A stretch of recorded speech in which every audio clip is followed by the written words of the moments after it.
जय सिया राम। रामचरित मानस के रचयिता गोस्वामी तुलसीदास जी बालकांड प्रारंभ करते ही वंदना पदावली में पंच वंदना करते हैं। इन पंच वंदना पदों में तुलसीदास जी ने श्री गणेश, देवी सरस्वती, गुरु, भगवान शिव और भगवान श्री राम, इन 5 दिव्य रूपों की वंदना की है। इस महान ग्रंथ को पूरा करने के उद्देश्य से तुलसीदास जी ने केवल पंच वंदना करके संतुष्ट नहीं हुए। उन्होंने रामचरितमानस बालकांड की वंदना शुरू की, जिससे आगे रामचरितमानस जैसे दिव्य ग्रंथ की शुरुआत हुई। गोस्वामी तुलसीदास जी ने सबसे पहले वाल्मीकि मुनि, फिर चारों वेद, फिर ब्रह्मा जी और उसके बाद देवताओं, फिर भगवान शिव और माता पार्वती की वंदना की। दोस्तों, क्या यह केवल परंपरा थी या इसके पीछे छुपा है कोई गहरा आध्यात्मिक रहस्य? आज हम उन्हीं 10 रहस्यों को जानेंगे जो रामचरितमानस में गोस्वामी तुलसीदास जी ने लिखा है, जो केवल शब्द नहीं बल्कि एक ऐसी शक्ति है जो आपके जीवन को बदल सकती है। रामचरितमानस बालकांड की अद्भुत वंदना का पहला रहस्य है महर्षि वाल्मीकि। दोस्तों, महर्षि वाल्मीकि ही वे ऋषि हैं जिन्होंने सबसे पहले रामायण की रचना की। उन्होंने भगवान राम के जीवन चरित्र और लीला को पहली बार शब्दों में उतारा, क्योंकि वे श्री राम के समकालीन थे। तुलसीदास जी कहते हैं, मैं उन वाल्मीकि मुनि के चरण कमलों की वंदना करता हूँ जिन्होंने रामायण की रचना की है, जो खर सहित होने पर भी बड़ी कोमल और सुंदर है तथा जो दूषण सहित होने पर भी दूषण अर्थात दोष से रहित है। श्री रामचरितमानस बालकांड की अद्भुत वंदना का दूसरा रहस्य है चारों वेद। तुलसीदास जी कहते हैं, मैं चारों वेदों की वंदना करता हूँ जो संसार समुद्र के पार होने के लिए जहाज के समान है तथा जिन्हें श्री रघुनाथ जी का निर्मल यश वर्णन करते स्वप्न में भी खेद यानी थकावट नहीं होता। वेद हमें सिखाते हैं क्या सही है, क्या गलत, जीवन का उद्देश्य क्या है और परमात्मा तक कैसे पहुंचना है। यानी वेद हमें दिशा यानी गाइडेंस देते हैं और उसी के सहारे हम इस जीवन सागर को पार कर सकते हैं। रामचरितमानस बालकांड की वंदना का तीसरा रहस्य ब्रह्मा जी। तुलसीदास जी कहते हैं, मैं ब्रह्मा जी के चरण रज की वंदना करता हूँ जिन्होंने भव सागर बनाया है, जहाँ से एक ओर संत रूपी अमृत, चंद्रमा और कामधेनु निकले और दूसरी ओर दुष्ट रूपी विष और मदिरा उत्पन्न हुए। सृष्टि क्यों सागर है? ब्रह्मा जी ने इस संसार की रचना की, लेकिन तुलसीदास जी इसे सागर कहते हैं। क्यों? क्योंकि यह संसार गहरा है, समझ से परे है, अनंत है, कभी समाप्त नहीं होता और इसमें अच्छाई और बुराई की लहरें लगातार उठती रहती है। रामचरितमानस बालकांड की वंदना का चौथा रहस्य है देवता, ब्राह्मण, पंडित और ग्रह।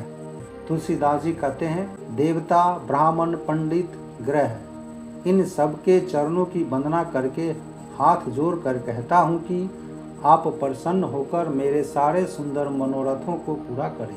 दोस्तों, विबुध, विप्र, बुध और ग्रह, ये 4 क्यों? यहाँ तुलसीदास जी ने केवल एक व्यक्ति को नहीं बल्कि पूरे ब्रह्मांड के संतुलन को प्रणाम किया है। तुलसीदास जी प्रार्थना करते हैं कि हे सभी देव शक्तियों, अगर आप प्रसन्न हो जाएं तो मेरे सभी सुंदर मनोरथ पूरे हो जाएं।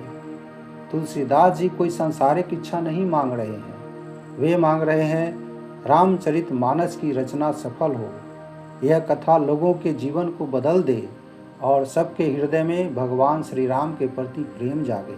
रामचरितमानस बालकांड की वंदना का 5वां रहस्य है सरस्वती और देव नदी गंगा जी। तुलसीदास जी कहते हैं, फिर मैं सरस्वती और देव नदी गंगा जी की वंदना करता हूँ।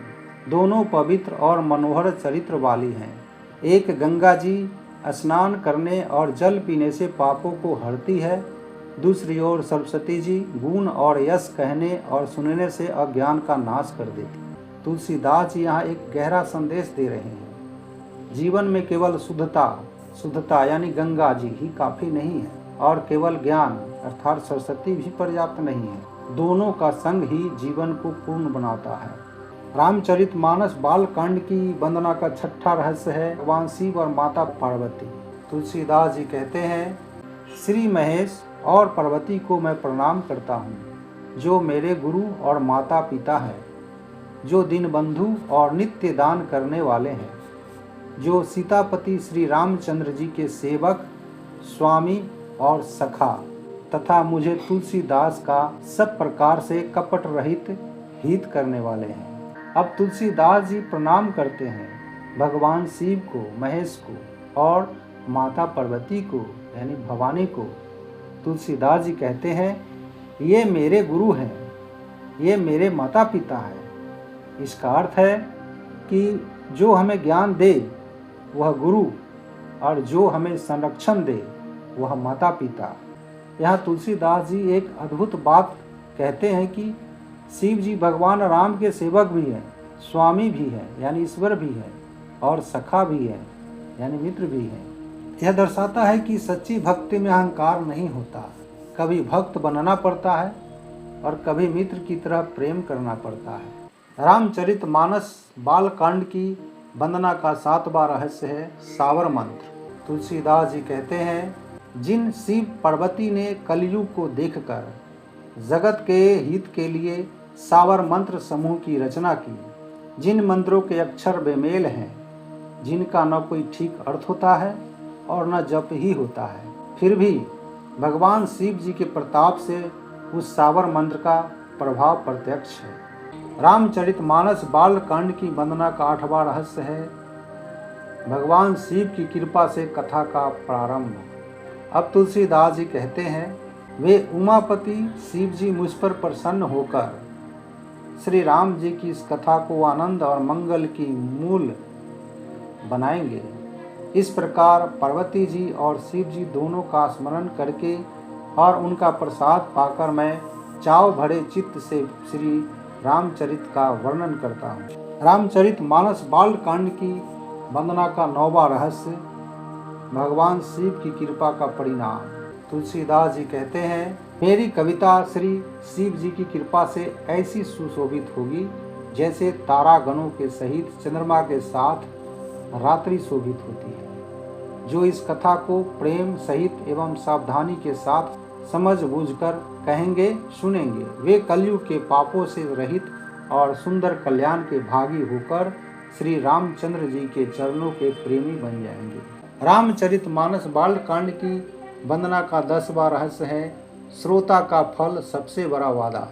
अब तुलसीदास जी कहते हैं, यदि मुझ पर श्री शिव जी और पार्वती जी की स्वप्न में भी सचमुच प्रसन्नता हो तो मैंने इस भाषा कविता का जो प्रभाव कहा है वह सब सच हो जाए। रामचरितमानस बालकांड की यह अद्भुत वंदना एक आध्यात्मिक यात्रा का द्वार है, जहाँ महर्षि वाल्मीकि जी की कृपा, वेदों का ज्ञान, ब्रह्मा जी की सृष्टि और भगवान शिव और माता पार्वती का आशीर्वाद सब एक साथ मिलकर हमें भगवान राम के चरणों तक पहुँचाते हैं। तुलसीदास जी से हम यहाँ सीख सकते हैं कि अगर जीवन में कुछ महान कार्य शुरू करना है तो सबसे पहले विनम्रता और वंदना से शुरुआत करो, क्योंकि रामचरितमानस बालकांड की वंदना सिर्फ कथा नहीं, यह एक ऐसा मार्ग है जो हमें अज्ञान से ज्ञान और संसार से भगवान तक ले जाता है। जय श्री राम, जय सिया राम।